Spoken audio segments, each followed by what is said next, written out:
So back to some of my choices and what's going to happen to me soon. This is very depressing stuff, but luckily I don't get depressed because I don't take any medications with side effects that say depression. I mean, I get a little bit sad and scared like anybody else. Yeah, if I'm going to be dead in a week, if somebody's going to hit me with a baseball bat, if I'm going to have seizure after seizure after seizure, if I'm going to lose my internal organs, if I'm going to lose parts of my brain and never get them back, if I'm going to be in pain for the rest of my life because of other people's choices, yeah, I'm scared of that, but I don't get depressed over it. I fear for my life. That I'm not. People don't understand that. I know most people have never had a fear for their life like me for 25 years. I literally fear for my life, and I've been in survival mode now for 15 years. I mean, literally, or 12 years, I've been in survival mode. And that is basically how not to get hurt, how not to have a seizure, how to survive and stay alive, because I've been found dead, unconscious, frozen to death. I've found with severe head injuries. They found me with people raping me. They found me with people stealing my wallets. They found me with no identification, no shoes. They found me in the woods, frozen to death. They found me on the side of the road near a river walk, frozen to death in a coma for 2 days. They, I get close to death every time. I'm surprised I'm still alive, and so are the doctors and the people around me that seen this. And if you're wondering where my family are, they're on a beach someplace getting drunk. That's what they're doing. They did, of course they are. My father and mother did this to me, and I told them that at age 7. I told them that what was going on with me at age 5 and 7. So it's not like this was some secret. I told them, hey, I this happened to me. My mom gave me a bunch of pills, and something awful happened to me. She called it an allergy and told me not to speak about it. And then I would speak about it again at the doctor's. Then she would get more mad, tell me to shut up. So this isn't some secret. No, it's not.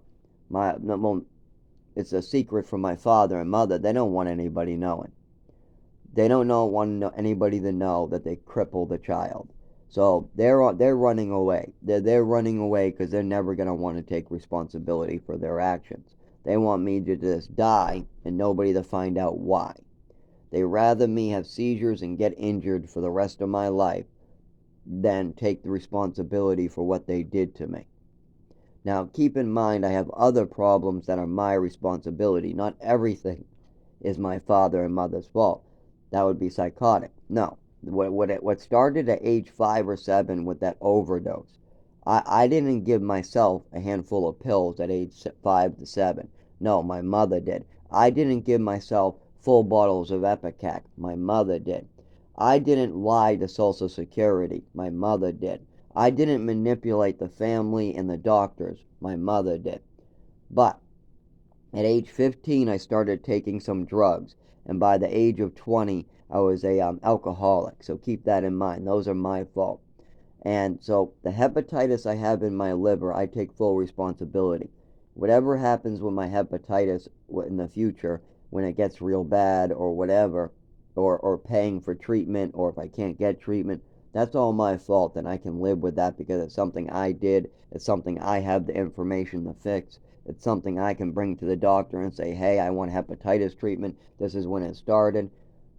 It's the same thing with the GI. The GI issues, the pooping issues, the peeing issues, all my bathroom issues, that started after I decided to start taking drugs. So maybe it had something to do with my mother and father, but I can't blame them. It started after the drugs, after I abused cough medicine. So my bathroom issues are most likely something to do with my choices, and I can live with that. I can go to the doctor and explain what my choices were, and maybe we can get proper treatment for the bathroom issues. But these seizure and this neurological disorder started at age 5 to 7 with an overdose of medications, and I've been speaking about it at the doctors from age like 7 every single year since. Every single doctor's appointment in the last 25 years, I have brought this up and asked about it, and I've been told it's an allergy, shut up. And that was just an excuse and a lie so that they wouldn't look into it further. So this is not something that I can take responsibility for. It's not something that I can fix. It's been covered up so well that it's going to get me killed. My mother did a very good job covering her ass. She also moved me around every 2 years. Keep that in mind. I lived originally in Westford while she was drugging me and when she was making me crippled and disabled. After she crippled me and made me disabled, then she quickly moved me to Texas. After she moved me to Texas, she quickly, after only about a year or two, moved me to New Mexico. After about 2 years in New Mexico, then we zoomed past Texas and went to Maine. While spending about like maybe a couple months, like 6 months in Maine, then they moved me to another home in Maine. Then after about 1 month in that home in Maine, then they moved me to another home in Maine. After a couple months in that house in Maine, then they moved me to Chelmsford, Mass. After I spent about a year or two or a couple years in Chelmsford, Mass, then they moved me to Haverhill, Mass. Then from Haverhill, Mass, they moved me to Lawrence, Mass. Then my father made some mistakes with Social Security, not me, and got me thrown out of my program. At that point, he wanted me to take care of my dying mother and wanted me to move back to Chelmsford. Even though I knew that I had problems and I had feelings towards what she did to me, I still decided to move home and save somebody's life. That's just how I am. I'm very caring, kind-hearted. I'm willing to give up my own life to protect other people. And even though I knew my mother was a dangerous person who did bad things to me, I moved home anyways to take care of my dying adopted mother. I was hoping that maybe also she would admit on her deathbed some of the things she did, because I already got her to admit she did something to me with those pills in Westford. She called it an allergy, but I got her to admit something happened, and she admitted that. I also got her to admit that she was giving me extra Epicac. Extra. Not like more than you're supposed to give to a child as punishments. I got her to admit that in front of other witnesses.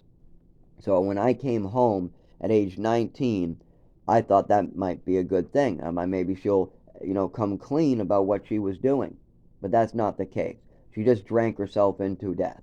That's all. She went into a hospital. Her liver got worse. She came back home, drank some more, got back in the hospital, then died. She didn't confess nothing. Well, she did confess before that. I had to work on her a lot. She also, like she used to blame her drinking on me and some of the things she was doing, or her mental illness she used to blame on me, like people being in the hallway or her seeing things that weren't there. She would blame this on me. But I got her to admit that that wasn't the case in front of a DMH worker. And then she said these words: I did not have to admit anything. I could have left the blame on you. Because I'm an adult, I can blame whoever I want. That's the exact statement she made in front of my DMH worker and my father and me. And I'm the only one who thought that that was a little psychotic to make a statement like that. After you just drank booze, blamed it on your child for weeks, and then you confess after letting your child cry himself to sleep for 2 weeks. But I'm over this. Now now that you have the backstory that I have a seizure disorder. I had seizures for every 4 years or so until I turned about 15. Then it got to be like every 2 to 3 years. And then after I was homeless in the cold, after I was at flashing lights, after people were abusing me, raping me, hitting me, after shelters were throwing me out to the cold, then I would have a seizure, then an ambulance would take me, and they were finding me frozen in different places. I was getting frostbite. After all that happened, they got closer together. My seizure disorder and my neurological disorder, the numbness on my skin, the lack of mobility in my body all got worse. And now we're here today. Okay? I have to use a cane in the mornings. I have to spend 3 hours stretching, trying to move my body before I can go out into the cold. If I don't do this, then I fall, I get stuck, I shiver, and then I have to wait for somebody to find my body. And then when I get to the hospital, I can't talk right. I sound like some stuttering child who can't talk. That's what happens when I get seriously hurt in this condition. And because I can't talk and nobody has paperwork on me, they just send me right back out. Then I fall, then they send me back in, then they send me back out, then they send me back in, then they send me back out. And I get caught in this loop of injury. And I lose a piece of my brain during these seizures too.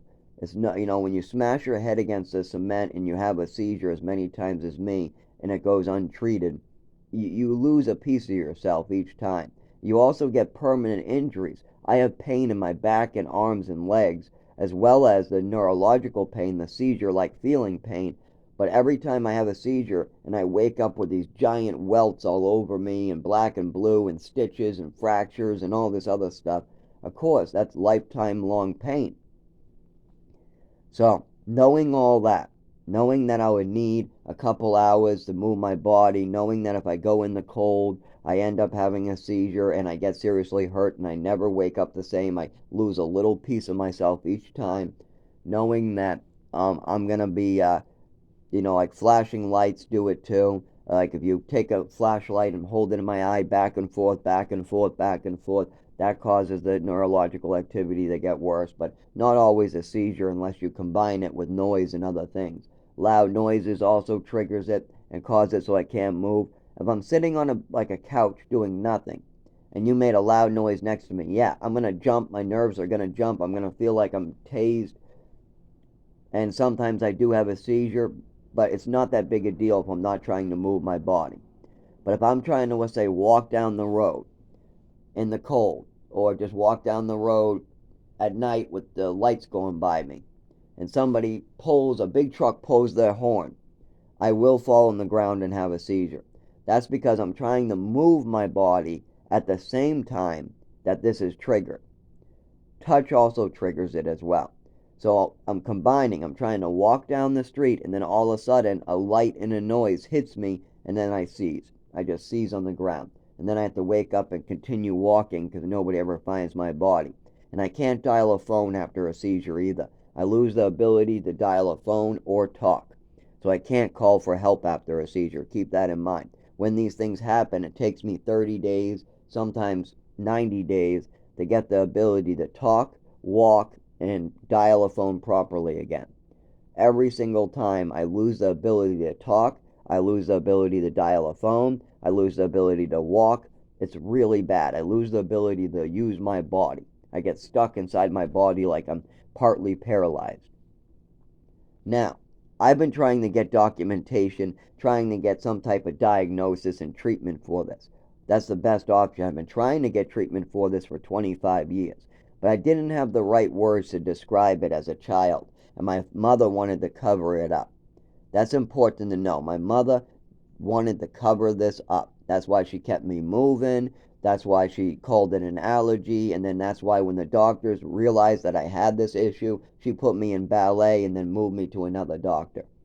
They said they were seeing me have problems moving my body. I had a coordination issue, they called it, and they wanted to look into this. My mother just put me in ballet and found me a new doctor. That's not good. That's because she knew what came next. Me talking about that night when I was given a handful of pills and I had an overdose. Talking about that night is not what she wanted. And because she knows that those were connected, she did everything in her power to make sure that nobody knew that this was a physical disability that she caused. Instead, she tried to make up a bunch of mental disabilities, and that's wrong. That makes it so much harder to get help. So now I have three choices. My roommate's moving out. I just got out of the hospital. My seizure activity's still getting worse. I'm still seeing the doctors. I have 5 of them. I got a urologist, GI specialist. I got a primary care. I got a neurologist, and I got an addiction specialist. So I have all these doctors. I'm also 100% sober. Back years ago, when I was maybe age 19 to 23, I was drinking heavily to treat this, by the way. Keep that in mind. I would go out, I would drink when I had a seizure or something like that, or if I felt it coming on, I would just go get $1 drink, and that would usually help enough to prevent it from happening. Not always. Sometimes I would drink a whole bottle and it would still happen. But if I only had mild symptoms, like let's say it's fall and it's only like 50 degrees, sometimes drinking is enough to just lessen the seizure-like feeling, or the taser-like feeling that causes the seizures, causes me to fall on the ground, black out. Because I just wake up in the hospital. When I have a seizure, I'm not awake for them. I'm only awake when they're about to come. And then as soon as they hit, I'm out like a light. And then I just wake up with scars all over my body, blood all over me, big giant welts all over me, my skin being removed because apparently the cement can tear off your flesh during a seizure. It's not fun. I got pictures of this too. These injuries are not fun. They're terrible. And this has been going on for 25 years, and I'm just trying to get documentation, and this is why. One of my options is to move into a shelter here in New England. Now, that would get me killed. I would lose the ability, I would get so hurt. Why, you might ask? Well, let's think about this for a second. If I'm in a shelter and they release me, they tell me, oh, everybody has to leave during the day. So I leave during the day and I go outside. I have a seizure and I'm left on the side of the road someplace, or I go into the hospital. I miss check-in time, or people don't give me the proper documentation at the hospital, or they inject me with Ativan, and then I fail a drug test and they don't let me stay. Because if they don't give me a piece of paper at the hospital that says you injected me with a drug, then I can't get into the shelter. It's that simple. And a lot of these emergency rooms don't want to give you this documentation. They don't want to give you the proof that they injected you. It's your right. You have a right to your drug. If you inject me with the drug, I should have a right to have that on paper that you injected me with a drug. But it's very difficult to get a hospital or medical professionals to do anything you want them to do. If you walk into a hospital and ask them, hey, you injected me with benzodiazepam during a seizure yesterday. I need you to print out a piece of paper saying that you did this. They'll tell you, well, we don't have to do that. Get out of here. They'll tell you something like that. It's extremely difficult to work with the medical industry. And then the shelter doesn't believe you. They'll call you a liar and just throw you out to the street, and then I have more seizures. That's one bad scenario. Another bad scenario, let's say I'm sitting down and a guy wants to rob me. He comes over, grabs me, starts hitting me. A staff member sees this, they break it up, they pull him off of me is really what they're doing because I'm not fighting back. And then they say, you're both out of here, I want you both out of here. And then you go, well, I didn't do anything but sit there. Doesn't matter. Whenever there's a fight, both parties are thrown out. Both of you guys, out, out, out. So now again, I'm in the cold having seizures. I get injured. An ambulance picks me up. They inject me with benzodiazepam. I end up in the emergency room. Then they release me, and I can't get back into the shelter because they didn't get me proper documentation, or I can't talk. Sometimes I lose the ability to walk and talk. So if I lose the ability to walk and talk and I'm crawling around town again, oh, that's right. By the way, I spent about 3 months recently crawling in Hannaford's in the doctor's office. I mean, when I went to my primary care, I had to crawl across a grassy knoll. Then I had to crawl and grab the door handle. Then I had to try to hobble my way inside to the desk. And then I had to try to pop up and use my arms to hold myself up at the desk. I've been having to crawl for 3 months. And then I got a cane that helped with that a little bit. I was crawling. I had 2 canes at one point, then 1 cane. I was using 2 canes like crutches. And the doctors did absolutely nothing to help me. Nothing. They just let me crawl around, have seizures. They haven't given me no documentation. This has been going on for 25 years. And I can't find much paperwork on it. I mean, there's plenty. The doctors have seen plenty. They have plenty of seizures, head injury, injury to body, injury to side. They got plenty of that type of stuff. And there's plenty of witnesses. There's over probably, at this point, there must be at least 20,000 people that have seen me have seizures, fall to the ground. There's plenty of people who have seen this. But I have to explain it to them, and I'm only one person. I don't have a father or mother trying to work with me reporting this.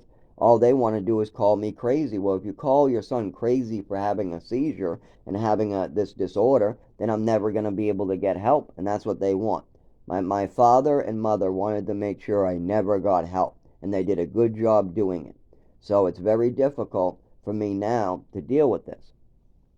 So let's say the other option at the shelter. Let's say, like the morning. In the morning, I woke up at about 6 a.m.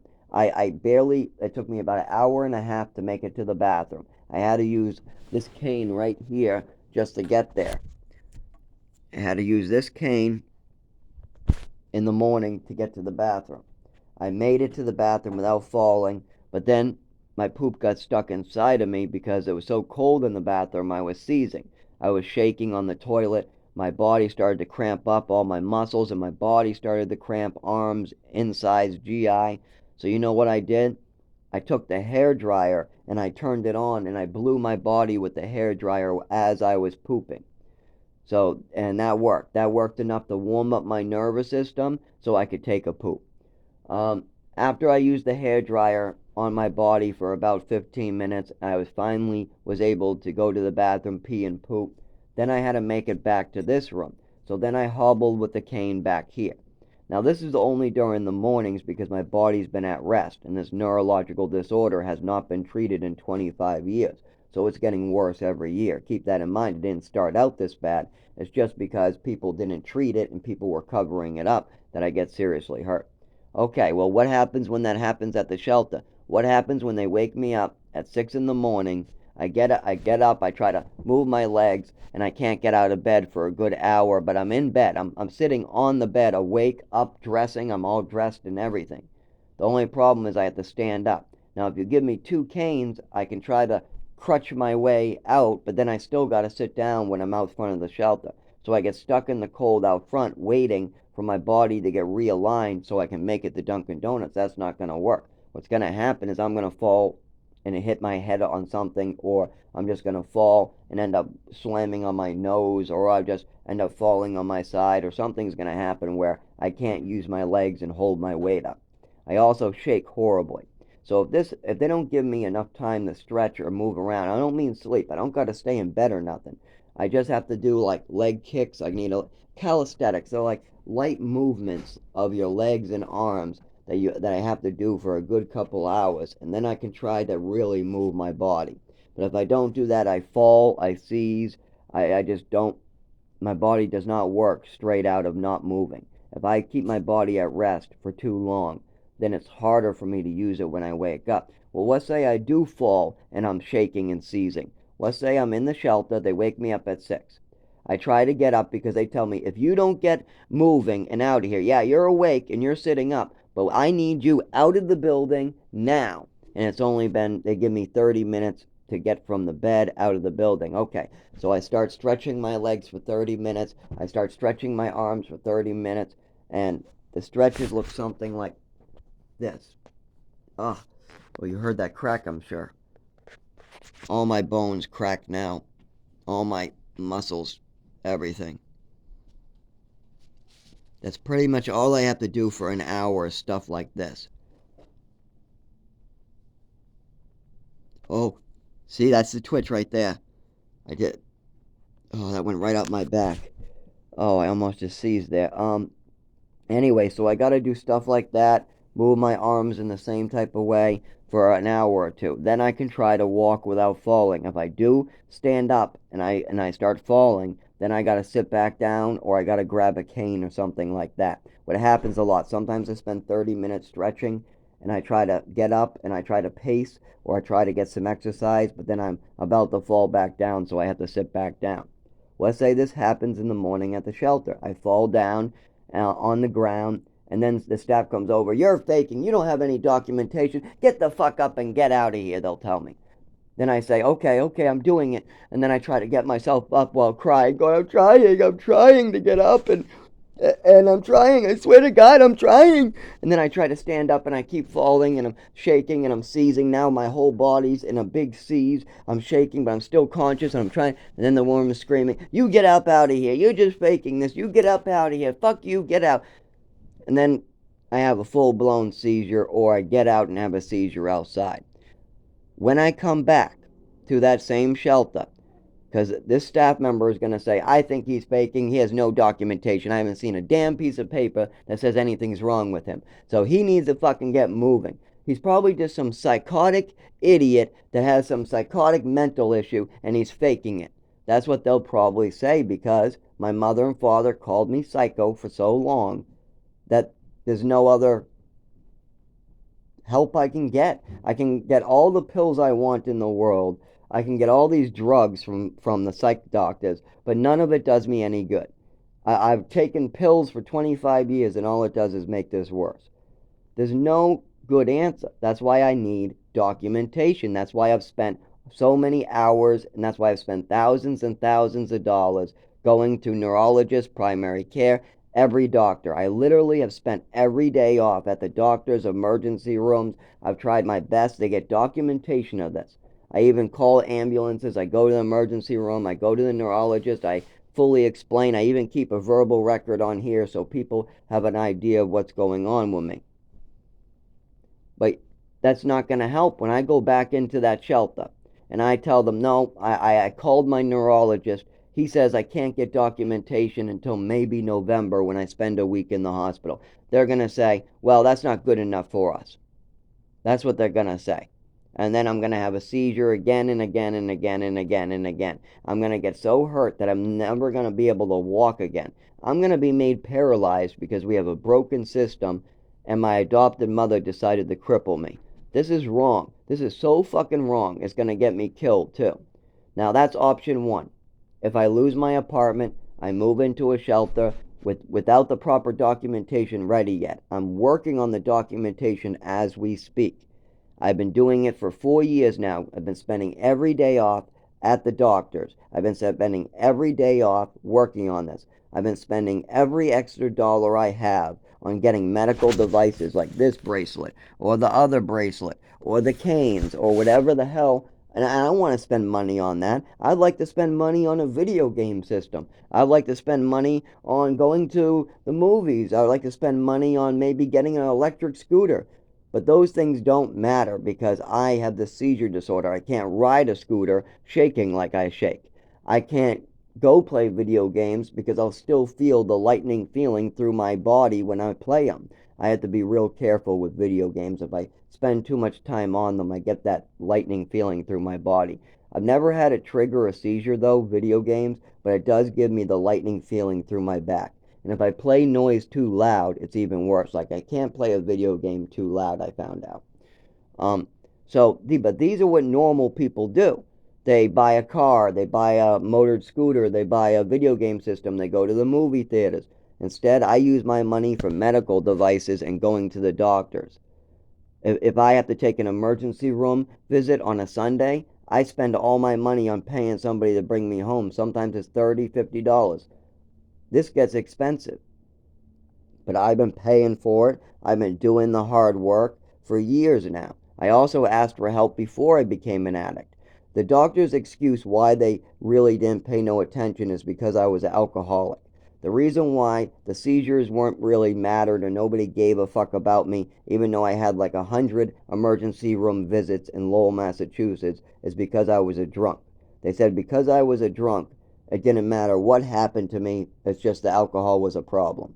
So I take responsibility for that. But before I was an alcoholic, before 19, my mother was doing awful things, twisting words. She was falsely reporting things to Social Security. She was falsely reporting things to my doctors, and she was covering her own ass. She was lying and manipulating. She also was putting her own blame and her own responsibilities on me. If she had a drinking problem, it was my fault. If she had a mental problem, it was my fault. If she drugged me and she made me disabled, it's my fault. If I'm explaining that there's side effects from the medication and I'm worried about that, nope, don't blame the medicine. Don't ever blame the medicine. Just blame yourself. This is how my mother was. That's the big problem. And she did make me crippled. Now, I can take responsibility for my own actions, but I cannot take responsibility for somebody else crippling me. That's not right, and nobody should ever try to do that. It will end badly. If somebody tries to break your arm, that's not your fault. If somebody takes a big baseball bat and hits you over the head and caves in your head, that's not your fault. If you're sitting on the couch watching TV and your mother comes in and bashes your head in with a baseball bat, and then you're brain dead, don't blame yourself. It's not your fault your mother hurt you. Keep that in mind. Because for years, I couldn't figure out what to do. So I was like, what the hell do I do about this 25-year-old neurological disorder? Well, now I know what to do. Go to the doctors, keep around near heat, make sure you don't trigger it, and keep on staying sober. That's my plan now. Stay sober, make sure to stay near heat, keep going to the doctor. But if I have to go to the shelter, that plan's not going to work. They're going to let me get hurt. We have a broken system here, and the way I've been set up with no documentation, I'll get seriously hurt. There's no way a shelter would work out. So option two. Well, option two would be to go into the woods and live. Too cold. I would have seizures, but nobody would rob me then. Nobody would mentally scar me. Nobody would come over and scream at me to get the fuck up and hurt me or steal my wallet or try to rape me. None of that would happen. If I'm in the woods, I'm by myself and nobody can hurt me. But I would still have seizures on a regular basis. So that's not an option either. So shelter's not an option. I get seriously hurt or killed if I go there. If I move into the woods, I get seriously hurt or killed there because of the cold. That's the only thing with the woods. I can live in the woods very well, as long as it's warm. If it's cold, I seize, I end up stuck, I can't use my body, and then I'm just stuck in the woods for a week with no food, no water, and no way to move. I mean, literally, stuck on a muddy pile for a week. Not able to walk, not able to move my arms, not able to talk or ask for help, not able to dial a phone. That's a big problem. Even though that has happened to me in public too. I've been left on the side of the roads or on river walks, on sidewalks at night, and I've been left there for basically the whole night. Nobody stops their car, and these aren't lighted areas though either. So, and in the river walk, I froze to death, and then I woke up over like 2 days later. I woke up, and they told me that I was frozen to death, that I had a head injury, all these type of things. But they again blamed it on alcohol. They said, oh, it must be alcohol. Let's release him. That's all they ever did. They blamed everything on alcohol and released me. That's what happens to alcoholics. Anything that happens to them is blamed on the alcohol and they just release them. So this is a big problem here. I'm now sober, but I'm still having these problems. I still had them 25 years ago as a child. They're never going to go away. If I've had them for 25 years, sober or not, and they're getting worse, I have to live with that. Okay, so we can't move into the woods and we can't move into a shelter without getting myself seriously hurt or seriously killed. What other options can I come up with? Well, I might be able to take a Greyhound to a warmer climate like Georgia or South Carolina and then move into a shelter. Now that is something that might be possible. Now that won't fix the morning thing, where in the morning I'm at rest and I try to get up, I fall down and I don't have documentation and they throw me out. That still doesn't fix the fact that I have a neurological condition and it's not properly documented yet. That doesn't fix that. But what it does fix is if they do throw me out to the street, if I do have to live in the woods, if I do have to walk around outside for weeks on end, it won't be freezing cold, so I'll have less seizures. I'll get less injured. So if I go to a warm climate, then I get less injuries. I've already proven that. When I'm warm or when I'm near heat, I do very well. I mean, it can be 100 degrees with the most humidity, and I'll be able to function good. But if you get even a little wind chill in the air, and I don't have 10 layers of sweaters, I get stuck. I can't talk, I can't walk, I can't move my arms. I basically am useless. So that's why heat is good. I can take, when other people say, boy, is it hot in here? It's like 90 in here. Don't you know, how can you stand this heat? Let's run the air conditioner in this store. How can you stand this heat? I go, oh, this is fantastic. I love this heat. Well, I don't know what you guys are talking about. Then they run the air conditioner, and all of a sudden I'm quiet. I can't move. I have trouble moving and doing stuff. I'm shaking and I'm seizing a little, and I'm calling my boss. Turn off that damn air conditioner. How do I turn off this damn air conditioner? This air conditioner is too much. I'm hurting here. But so you can see what I mean by a warm climate is fantastic for me. But I live in New Hampshire where 11 months out of the year is too cold and triggers my seizures. Maybe for about 4 weeks a year, I could go outside during day and night and maybe make it. But 11 months out of the year, if I am outside during the day or night, I am so royally fucked. And so these are my options. This is what I'm going through. And I want, before I die, before I get killed because of somebody else's actions, I want people to know about this. And keep in mind, this has nothing to do with any actions I made. This has been going on for 25 years. My mother is the one who did this to me by giving me an overdose. Now, she wanted Social Security, and she got it. She did get Social Security in my name for doing this to me. She did. And there's many other parents that do that. I dated an Asian girl who was older than me that had scars all over her face. Her eyeball got popped out, and she cried to me, telling me how in her original country her father was doing this type of stuff so we could get Social Security in our country. And her father and mother spoke no English, just Cambodian. But see, she spoke English, so she was able to tell me some of the stuff that went on with her as a baby at age 3 to 5. They basically popped her eyeball out, did a bunch of stuff to her, so that way when she came to America, she looked all fucked up and they could get Social Security. Well, that's basically the same thing that happened to me as well. And there's hundreds and hundreds of other children out there who are being made disabled for Social Security. And nobody wants to hear us. Keep that in mind too. There's no agency that wants to hear our suffering. Everybody just wants to send us to a hole to die in. Our society doesn't care if somebody cripples a child.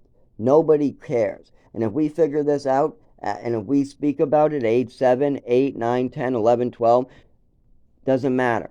None of it matters. I spoke up about the gun in the house. Unregistered. There was an unregistered gun in the house. I spoke up about my mother's drinking. I spoke up about my mother beating me. I spoke up about my mother drugging me. I spoke up about the fact I OD'd and had an overdose at age 5 to 7 in Westford. I spoke up about something was going on with my body. I spoke up that the drugs that she was forcing down my throat were hurting me. But this is what I got when speaking about that. Zach, don't blame the medicine. Just blame yourself. Or she would just say this. Zach, don't ever blame the medicine. That's all she would say. I would say, hey, I feel hungover from the pill last night, or I think I'm getting depressed or sad from these pills. Don't blame the medicine. Just blame yourself.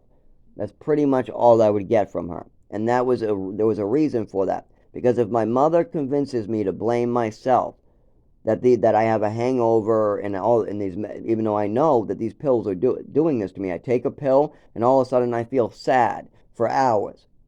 I feel tired. I feel very lethargic, and I feel like taking a nap, and I feel very, very sad. That's depression from medication. That's what you're supposed to look out for. If you're reading a lot of medications that are really sedative, a lot of them say to watch out for suicidal thoughts and depression. And I was reporting depression from medications with my mother. Right when I was taking the pill, like an hour or two later, I would feel this come on, and then it would last for hours. And I would report this. I think something's going on with these pills. I feel funny. I feel like sad, and these pills are doing something to me. Don't blame the meds. And then she would go to the doctor and try to establish these as permanent disabilities that I was born with. By the way, I wasn't born with any of this. As a child, I was doing fine from age 1 all the way to age 7. It wasn't until I met my adopted mother that things started going downhill with my health. And that's because she was giving me cocktails of pills. She was giving me extra Epicac. She was giving me overdoses. She was drugging me during things like my adoption hearing. She was moving me from state to state. She also was trying to homeschool me at one point. I missed out on education in New Mexico. There was just so much going wrong that it fucked me up good. Well, now, I just want proper documentation of whatever this neurological disorder is, so if I get put in a situation, I can treat it. I can deal with it.